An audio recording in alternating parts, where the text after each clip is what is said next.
Ani som sa rozlúčila, ona už pokračuje smerom na západ, už zase stopnúť nejaké to auto smerom do východných fjordov. A inak, počasie je super slnečné, ale to sa ochladilo a dneska aj včera.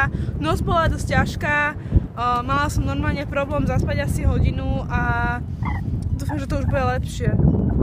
Takže vonku som mrzla asi tak 5 až 10 minút a nakoniec po troškom mrznutí som dostala jazdu od Islandiana Forsteda. A tento pán je učiteľ a musím opraviť, že nie všetky školy stredné sú v Reykjavíku, ale napríklad keď žijete vo Víku a chcete ísť na strednú školu, tak musíte ísť do Selfossu, ktoré je mesto asi 50 km od Víku.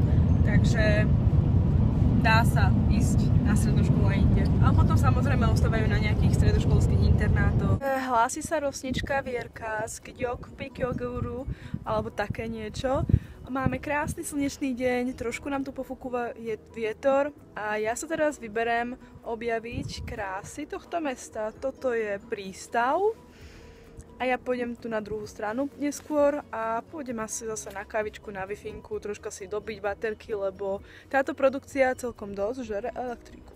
Dnešný deň je opäť taký kľudnejší. Na tomto mieste som si dala nejakú kávičku a popracovala som na zálohách nahratých videí a fotiek, pretože svoj iPhone mám dostatočne plný a už nemôžem nič nahrávať, takže už sú asi 4 hodiny a idem sa pokúsiť vyčekovať ďalej. Nakoniec sa mi podarilo stopnúť nejaké auto a sú to prekvapivo opäť ľudia z Hot Springs,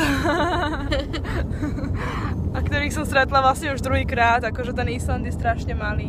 Som sa ubytovať do hostelu, tam kde ostávajú aj tieto Kanaďania a je to moja prvá noc takto v hosteli po 3 nociach kempovania. Idem teda dokopy, všetko. Si dám krásnu sprchu v prekrásnej kúpeľni. Toto je zatiaľ najlepšia sprcha, akú som mala. Takisto s vynikajúcim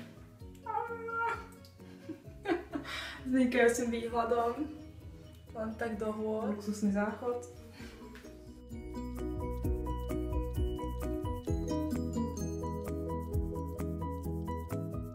Som v izbičke a toto je moja postielka.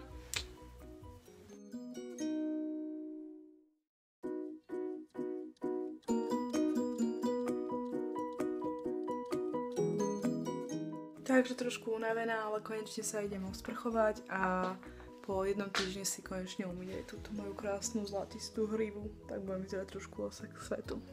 Po parádnej sprche sa cítim ako znovu zrodená a išla som si variť večeru. Luxusný hostel vyžaduje luxusnú večeru.